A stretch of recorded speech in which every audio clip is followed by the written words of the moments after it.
Welcome to Lunch with Legacy Leaders, a weekly talk show with local and national thought leaders on issues impacting the Black community. Now introducing our host, Miss Anne Marie Sorrell. Good afternoon and welcome to another episode of Lunch with Legacy Leaders. I am your host, Anne Marie Sorrell, President and CEO of the Mosaic Group. First, I want to say I hope you all had an amazing Thanksgiving celebration with your family or fall break. For those who may not actually celebrate Thanksgiving, I hope you had some time, whether it's with your loved ones or if you just had some time alone to catch up on some rest. Hopefully it was well spent. So today, before we get started with our broadcast, I'd like to first thank our sponsors, Broward Health, the Florida Lottery, and Miami Land for making this broadcast possible. And if you haven't heard of Miami Land, well, check out this video.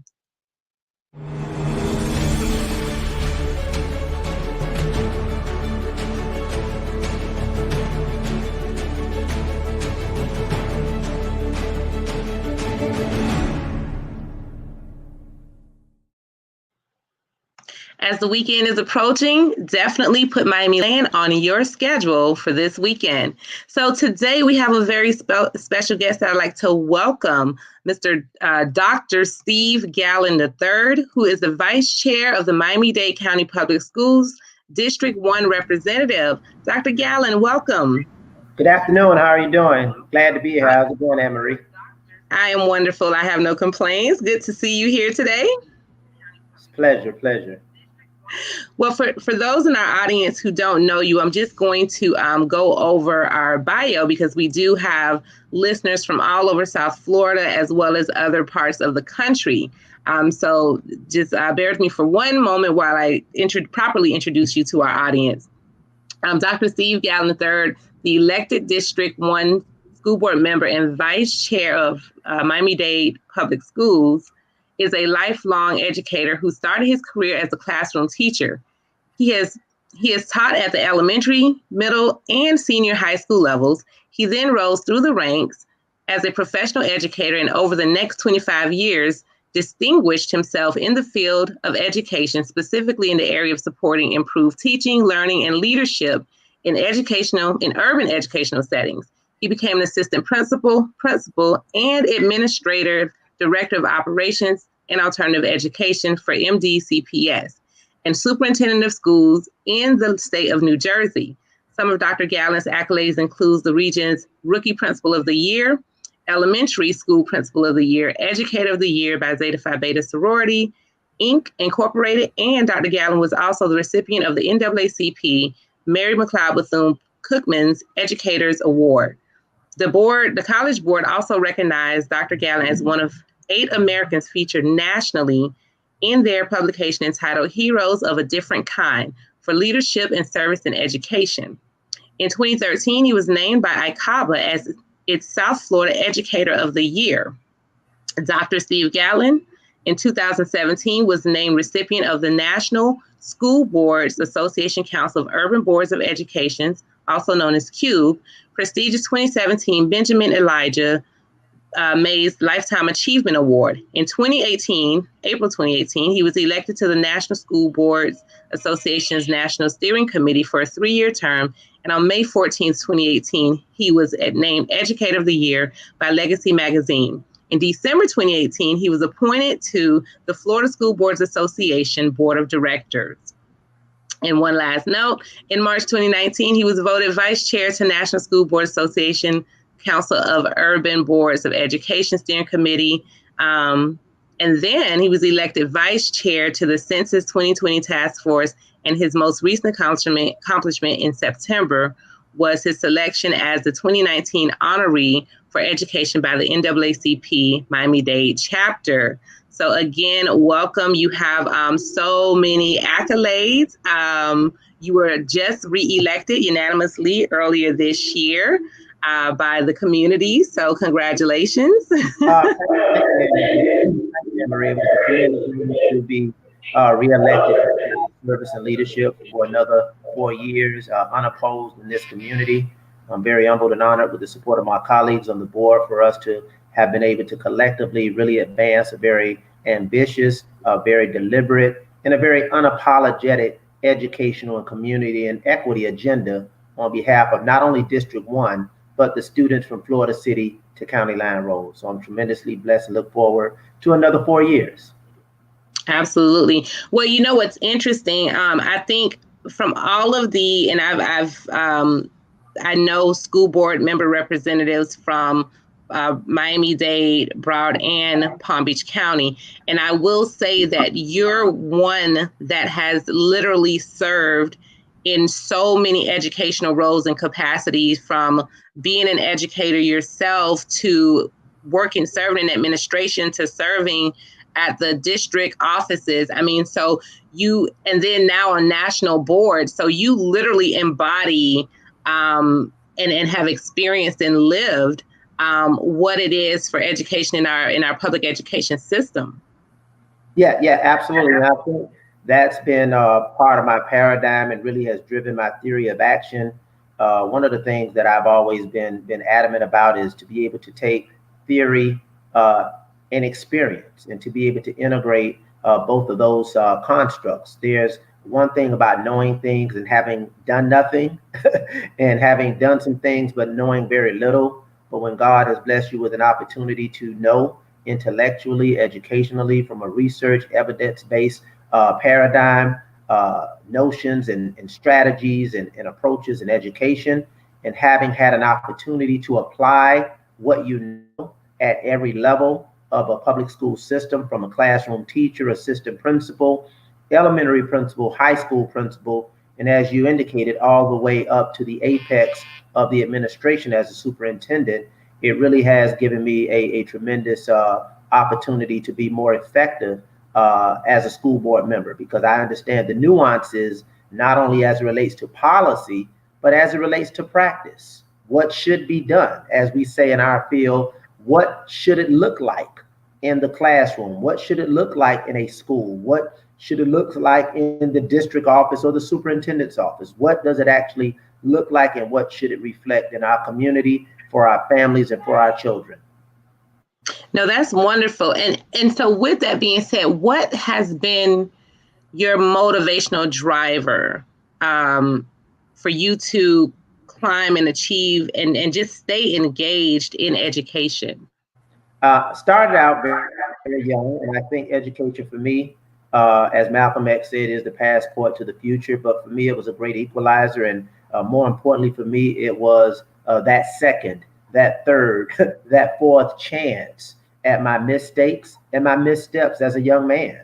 It was something that gave me that lifeline, that safety net, to be able to dodge the likelihood of which young men usually follow, a pathway toward prison, poverty, and an early death. So my motivation, my driver, was my commitment and, quite frankly, my obligation to give back, to reciprocate just a fraction of what was given to me by educators at Miami Northwestern Senior High School, where I graduated, at FAMU, and quite frankly, non-educators in the community, whether it was Deacon James Mobley, who lived next door and put me in the back of his truck to go cut yards on a Saturday morning. Any opportunity that I had to reciprocate to young people was an opportunity that I saw, but more importantly, it was an obligation.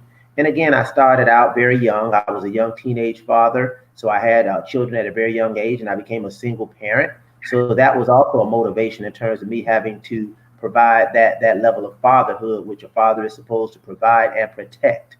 And that motivated me as well to understand that education would be my passport to not only success, but also provision and prosperity. And I stayed focused and tried to climb every level and make sure that I mitigated, Anne-Marie, any impediment, any excuse that the system would give me and others like me for being able to advance opportunities for us. We understand that systemic racism is not something new. It's just been played out more pronounced over the past year or so. But this is not new, and we always knew that we had to make sure that we were more prepared, more qualified, more educated, if we were going to go into some doors and into some rooms and assume some leadership positions in our community and, quite frankly, throughout the state and nation as Black people. So those were some of the drivers, and that is what continues to drive me. And again, standing against inequity, standing against unfairness, and quite frankly, standing against the disparities that often vex Black people and poor people in our community. No, I love that. And I love the fact that you focus on the obligation that you have had and still continue to have. And I think that if more people in our community looked at giving back or paying it forward as an obligation, I think we would definitely see a lot more people being mentors and stepping up in public office and other leadership roles and committees, and or just, volunteering more for our communities that are in need. So I thank you for really pointing that out, that it's definitely more of an obligation for you.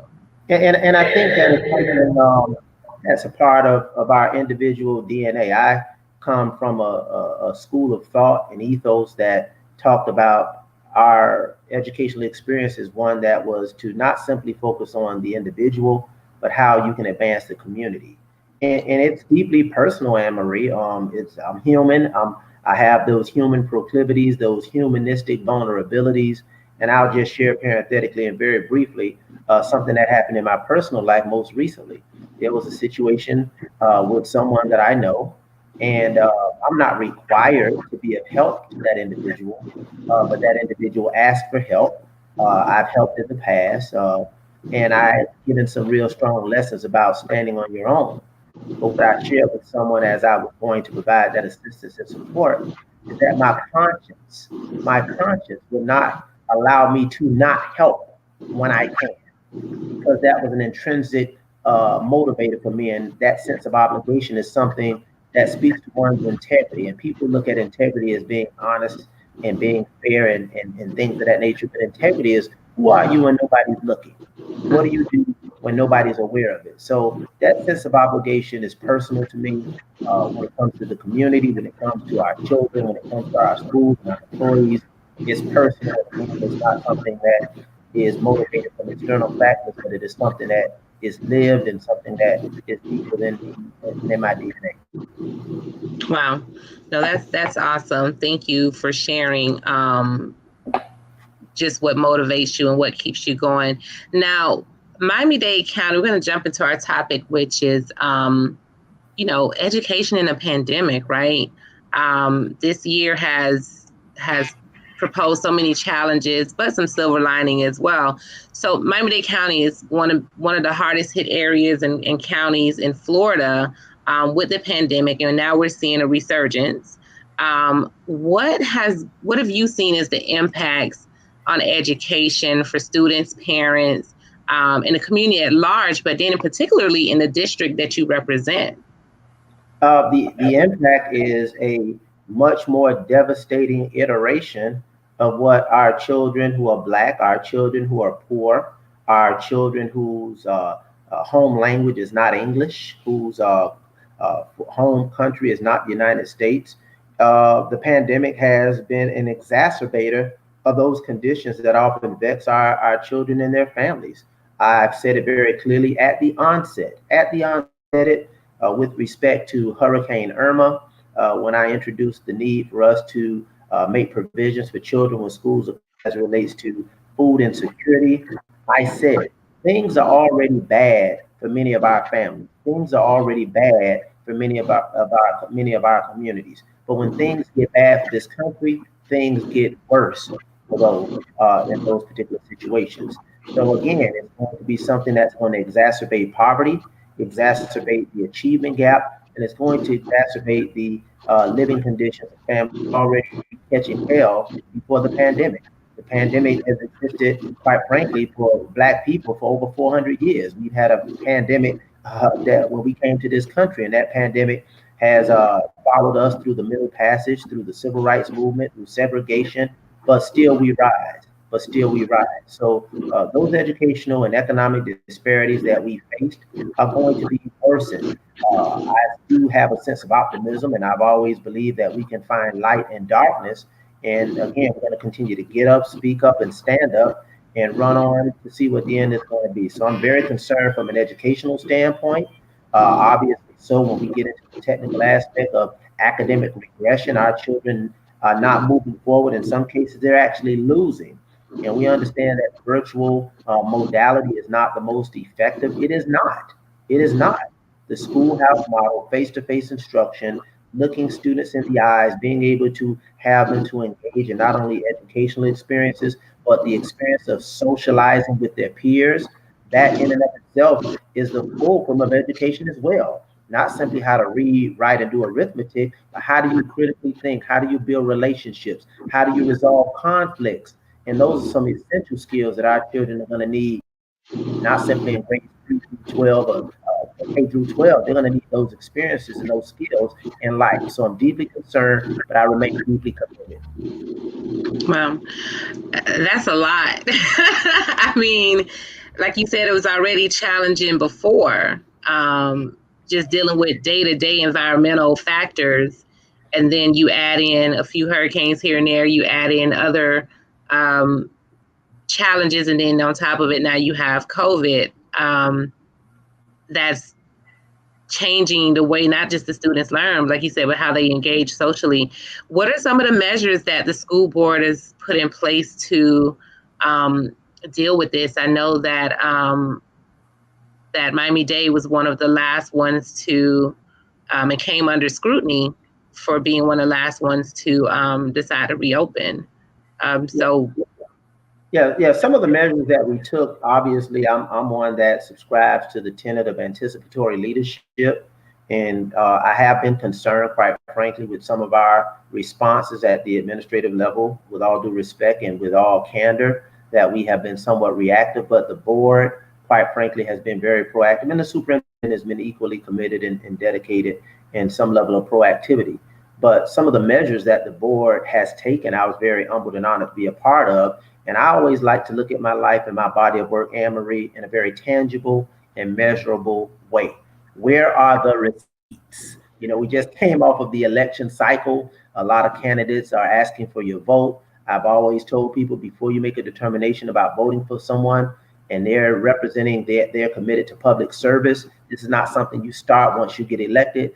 Where are your receipts? And if you've been in office, where are your receipts?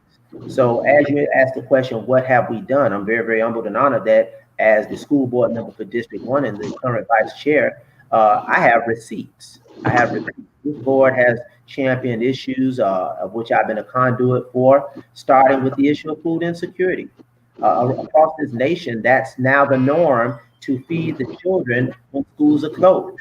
We kicked this off back when Hurricane Irma came and our schools were shut down for over 9, 10, 11 days. And we understand if we have 70+% of our children on free and reduced lunch, they're not having breakfast, they're not having lunch, they're not having snacks. So school doesn't simply provide for educational experiences, it provides for some basic needs, food.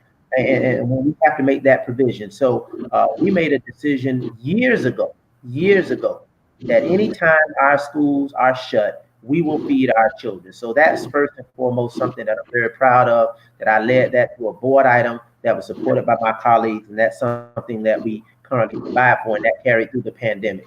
Secondly, and equally important, we can talk about the education of children, which is critically important, but our children are attached to families. When we talk about those exacerbators in terms of economic conditions and enhanced poverty and unemployment, we're talking about people who can't get jobs. We're talking about people who are losing jobs. We've had people who couldn't get jobs.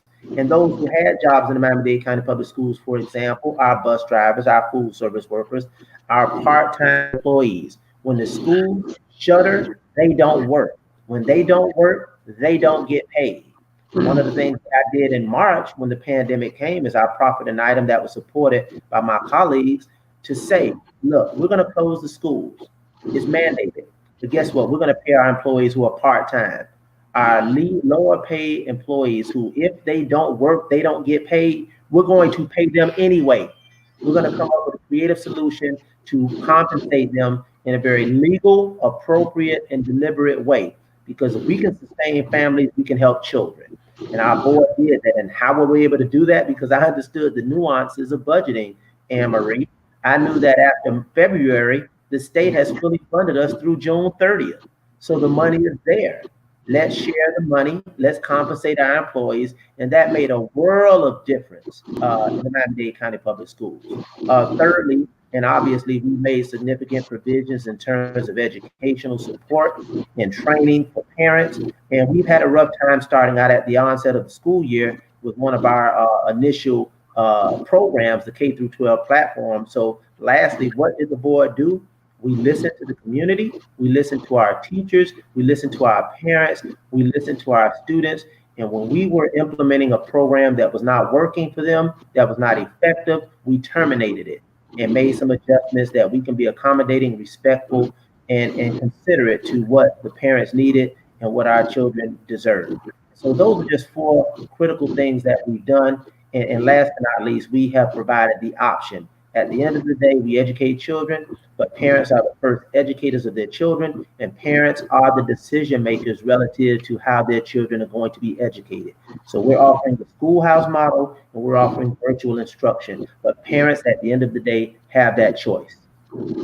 Yeah, it's so interesting, and what I love about this show and bringing on leaders like yourself from our community is that we get to hear and understand the domino effect of situations like this when a pandemic hits, which none of us have experienced, but the ripple effect of, like you said, you know, some of us, we go about our lives and we're not thinking about the fact that the janitor, the bus driver, the cafeteria worker who is now out of work because there's no school open, and how do they go feed themselves and their family? Or I think what also you mentioned, you know, school feedings. I don't think people understood the magnitude of how many kids go without food and how they rely on school lunch as a substantial meal of their day. So kudos to you all for the work that you did and the measures that you put in place to keep those children and families going. Thank you. Thank you. And that's understanding the value. If people didn't understand the value and the role that public education plays in the everyday life of our society, they know now. We hope that that knowledge and that understanding is appreciated in perpetuity, and that the appreciation, the respect, and the admiration is not episodic. That after we get through this, because we will get through this, we will get through this, and I've said we'll get through this together.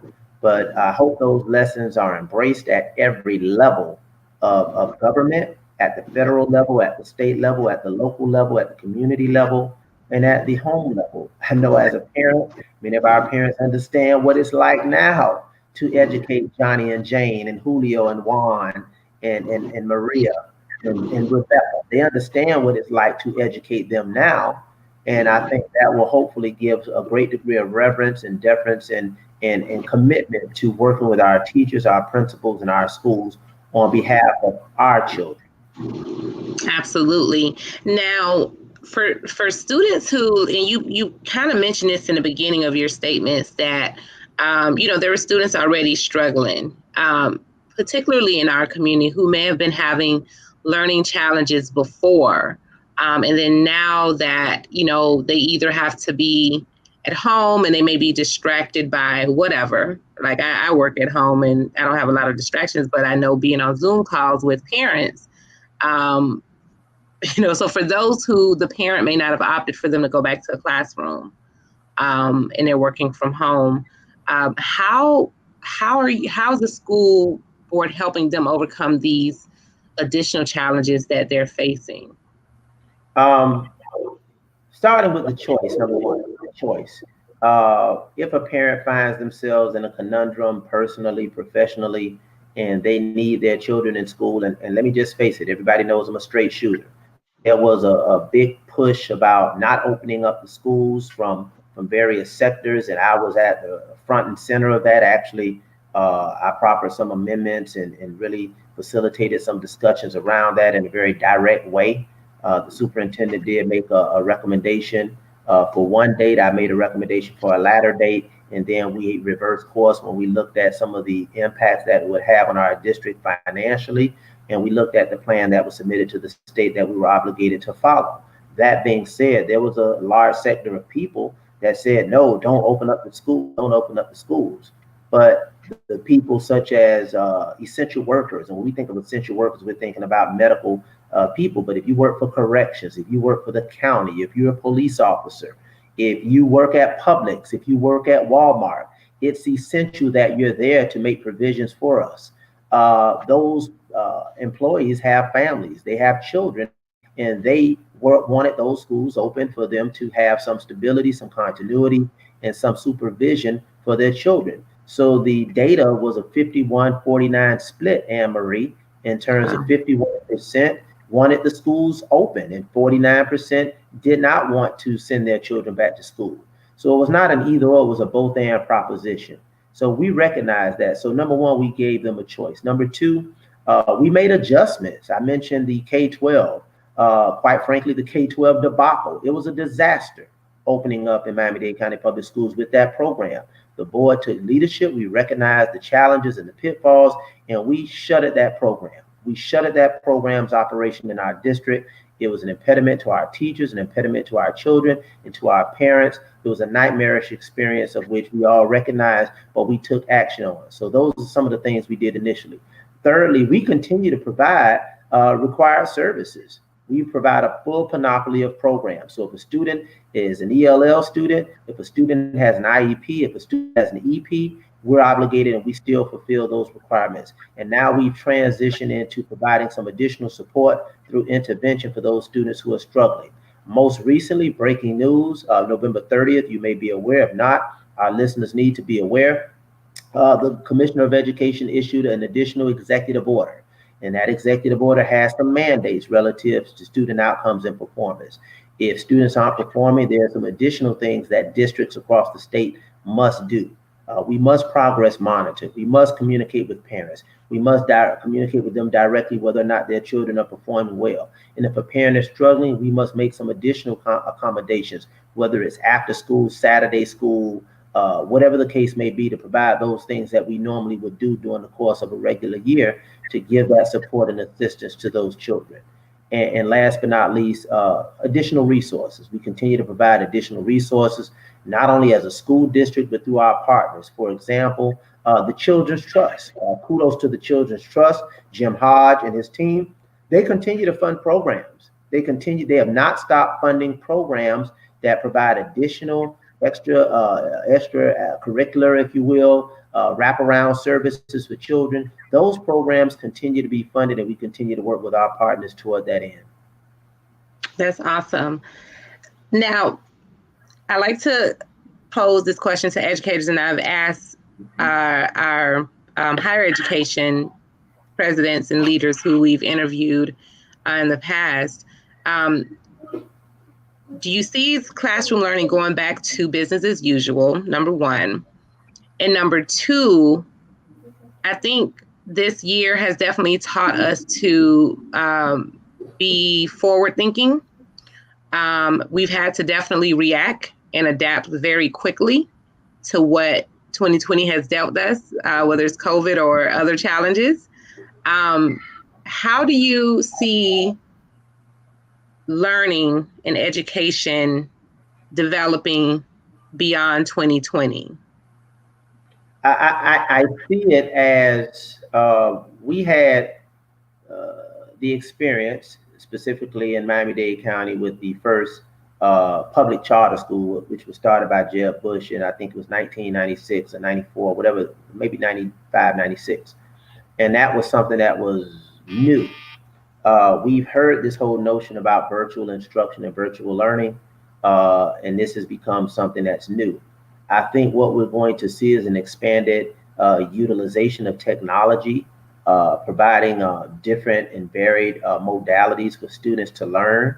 I think parents and organizations, and quite frankly, private sector companies, are going to explore new ways to engage their employees from home. There was a study that I saw recently, a very brief study, that said there was an increase in employee output from working from home, which I found ironic that you get more out of an employee when they work at home than they were getting in the office. And I think, was it Google or one of them said they're going to allow their employees to work at home for almost another 6 to 8 months for the rest of the year. So I think those changes in terms of how we navigate our work life is going to have an impact on how we educate our children. So there's going to be an increased reliance, obviously, on technology. But the flip side of that equation, because I cannot ignore the unintended consequences and, quite frankly, the academic collateral damage that's going to vex many of our children. So education is going to be looked at very differently from an accountability standpoint, because our children's learning has been adversely impacted. We're going to see tremendous learning losses, and we're going to have to come up with some new innovative solutions to shore that up. So although there may be an increased reliance on technology, as a lifelong educator, there's no substitute for a highly qualified, highly committed, and highly caring teacher in front of our children. So we're going to have to ramp that up and make some additional investments, maybe expand the time that we provide for children in terms of the school day, specifically those children who have fallen behind and who have been historically behind. So I think there's going to be a myriad of changes in terms of how we deliver education as it relates to how it's impacting employees, how it impacts our parents and families, but more importantly, how it's going to impact the least, the last, and the lost of our children in our schools. No, and I think that's so important because I know that like one of the recent things that came out were pods, education pods in neighborhoods. And not all the instructors were necessarily qualified or certified teachers or educators. So I asked that question because I think it's so important from a public school. I think the private sector will definitely be quicker to respond and implement technology and implement innovative ways of learning and having kids interact. And you know, like I know that government takes a little bit longer and are oftentimes more reactive than proactive. So do you foresee some type of maybe model where instead of the traditional classroom, where instructors may now go to the neighborhood in the form of pods, for example? I think what we saw with the fraud model, that was a very clear indication of the dichotomy between the have and the have-nots. I don't see that being a part of a public educational discourse or design.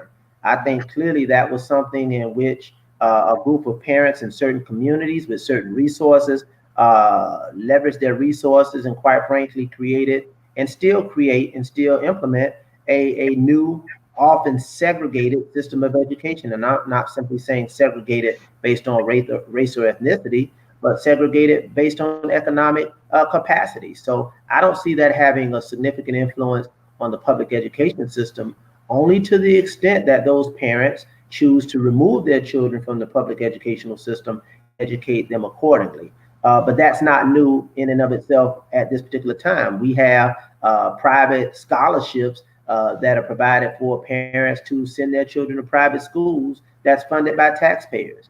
So I think that may be expanded, and I do see that expansion being brought into the virtual education model. So what am I saying? I could see some movement toward legislation to expand revenue sources for parents who choose to educate their children at home based on this experience. And those parents who can afford to stay home may get the revenue to do that. It sounds like I'm repeating the same thing. They can already afford to stay home, but they'll get the money to do it as well, because they're going to argue they're paying taxes, but their children are being educated at home and they want to be able to utilize that revenue. So I could see something like that happening. And anytime we take away from the traditional public schools, again, it has an adverse impact on the least, the last, and the lost. No, absolutely. I just think that when looking at models from, and this will be my last point on it, I just think that when looking at models from the private sector, even if it's those who have it and they were able to make that type of adaptation, I think it's worth a look at how do you somehow maybe have that as an option in public education. So you're not necessarily taking away from public education. You're creating another type of learning environment, especially for those kids that may be struggling. So maybe more of a neighborhood learning environment instead of with smaller groups, smaller clusters within their neighborhood with specific educators. So just the thought of looking at what the private sector is doing and responding in a way where, and I know it always comes down to dollars, of course. Yeah. And I agree with you that, and I want to highlight what I said. I wouldn't call it necessarily something new. I think I use the terminology. I could see it being expanded because virtual school is not new. You know that, Anne Marie. It's not new. Virtual school is not new. It was, quite frankly, a best kept secret for many. Homeschooling has been around for a long time. Yeah. A lot of parents homeschool their children, but right now this has become an experience and, quite frankly, a reality for a lot of parents, and some who can afford to do it, who have been able to navigate through it. And if there's some additional revenue that comes with it, yes, I can see that being expanded. Now, to the extent that it's expanded in certain underserved communities, that will be interesting for me, because who will make that provision, in my opinion, better than the public school system in a segregated, deliberate way? Can we have programs that augment, that support, and that supplement what we do? Yes. Can that be expanded? Absolutely, because we do it now. But a separate system unto itself, being led by community stakeholders, with or without funding, that would be interesting to see. Yeah, definitely. Well, it's definitely more to come. I'm sure that you'll be a part of many national conversations around how education and learning, whether it's classroom, virtual, or neighborhood learning is going to differ. I can't wait to hear what the outcomes are going to be moving forward. Do you have any advice or tips or golden nuggets that you want to leave with our listeners and our parents today? What I always say to our parents specifically, and quite frankly, I guess it's a message for all of us who are in leadership position. And I always start with this whole notion that I've never subscribed to the theory of titular leadership. Titular leadership, operating and leadership and title alone. If we rely on a title to provide leadership and service, then we're operating and we're serving and we're leading at the intellectual ghetto, in my opinion. We're operating at a very low level. I say that personally because, quite frankly, when I did transition from the superintendent position, I kind of transitioned out of the public life. I came back into the public space in 2016 with my election. So we're talking about 4 or 5 years, me not having to, Anne Marie, file a financial disclosure. I mean, I was not a public employee. I was a private person, private business entrepreneur. I moved how I wanted to move. I didn't have to necessarily get up every day and wear suits. And so I was a private citizen. But guess what? I never stopped leading and I never stopped serving, because my service and my leadership was not predicated on a title. So my message, first of all, is that no matter who you are, no matter where you are, you can lead and you can serve. Everyone can be great because everyone can serve. That's number one. To our parents, number two, be demand parents. When we start talking about, as we just had this conversation about those parents who made a determination, obviously with revenue and resources, to educate their children within their communities, they came together. But in the public school system or any municipality, any organization, any system of government, demand what you want for yourself, for your community, but more importantly, demand what you want for your children. Parents who demand high quality education, parents who demand high quality and committed teachers, parents who demand responsiveness from their school and from their school system and from their school board members, they get that. They get that. So I try to tell people, demand. We get not because we ask not. And sometimes even if we ask and we don't get, let's stop asking. Let's stop demanding. Let's start demanding. So those are two things I want to leave for our listeners. Again, leadership and service are not predicated on a title. And if you're a parent with a child or a grandparent, stop asking with a degree of humility or quite frankly, timidity. Ask with power and conviction and resolution as relates to what your children deserve in terms of their education. I love that. We got to speak up. So we're going to go into our announcements really quick before we close out. Dr. Gallen, do you have something that you'd like to announce? And how does our audience reach you, by the way? I'm on all social media platforms. I'm on Twitter at Doc Steve Gallen, Instagram the Dr. Gallen, THEDOCTOR Gallen. I have several Facebook pages, Dr. Steve Gallen III, Steve Gallen III.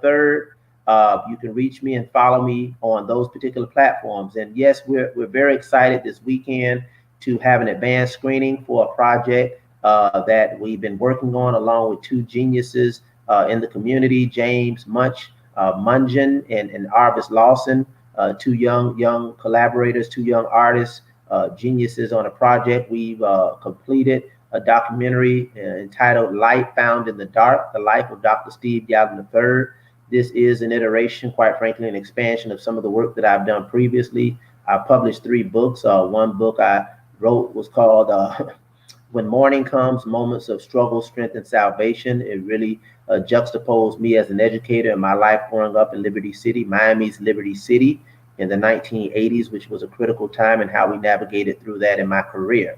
So Light Found in the Dark is a documentary highlighting my life, telling my story, how I was able to, in the midst of many struggles and challenges and missteps and mistakes, navigate and avoid the pitfalls of prison poverty or an early death that often vexes young Black males in the urban core. Yes, a lot of people see the glory, but they don't know the story, Anne Marie, and sometimes we have to stand in that space of transparency, that space of being willing to share your testimony and share yes, because if you haven't been tested, you don't have a testimony. And how do we navigate through life, which life will knock us down or we'll fall down, but how do we get back up? How do we get back up? So I found light in the darkest moments of my life, be it personal or professional, but there's always been joy on the other side. But that joy only comes when we get up, stand up, and run on to see what the end is going to be. So we're going to have an advanced screening this Saturday at the historic Ward Boarding House, 249 Northwest 9th Avenue in Overtown, historic Overtown. It's a free event as a part of the Point Comfort Art Fair and Show, starting today over there, but this is going to start at 6 through 8 with a screening of part 1 and a Q&A with myself, the director and the producer of this particular project. Chris Norwood will be facilitating as the moderator, and he's the organizer of the Point Comfort Art Fair and Show in Overtown. And again, tickets are limited because it's a COVID-19 open air safe event. And we're going to have a limited number of free tickets, and no tickets will be for sale. So it's not that if you don't get free ones, you can buy some. Just the event, the showing is free, but we're only offering the advanced screening to a limited number of people, and those are going very, very, very, very fast. Awesome. Well, congratulations on this project. It sounds very inspirational, as you've already been here today. Thank so you. Not sure if I'll be able to make it down, but I'll definitely try. But not a problem. Yeah, all the best on this project, all the best in all that you're doing in our community. And thank you for your work. Thank you for your insight and all the information that you shared here with us today. Next week, we're going to be joined by Miss Dion. Let me give a quick shout out to Legacy. Legacy is doing the work. Legacy is doing the work. Dexter Bridgman, his team, Legacy is doing the work, and I'm very, very proud to be a former Legacy honoree and really a part of always trying to support what you all are doing. You're doing great work. So again, salute to Legacy, salute to Dexter Bridgman, his team, and definitely Anne Marie Sorrell, salute to you on your work, your leadership, and your service. It's been great. Thank you so much. Thank you so much, Dr. Gallen. Just stay with us one more minute. No, I'm not leaving. I'm not leaving. Okay, good. So next week, we're going to be joined by Dion Polite, Florida's Director of State of Operations for AARP. Remember to read our Art of Black issue on miamediagroup.com, and soon to come out is South Florida's most influential and successful Black women in business. And remember to watch our weekly entertainment show, Soul. The show discusses art and culture, food, fashion, relationships, mental health, and more. Tune in every Wednesday at 7 p.m. with the host, Nikki Jellin. Please be sure to share this video and mark your calendar. And also, again, thank you, Dr. Gallon. And make sure you guys tune in next week, Thursday at noon. Thank you. Thank you. Be safe, everyone. Be safe. Thank you.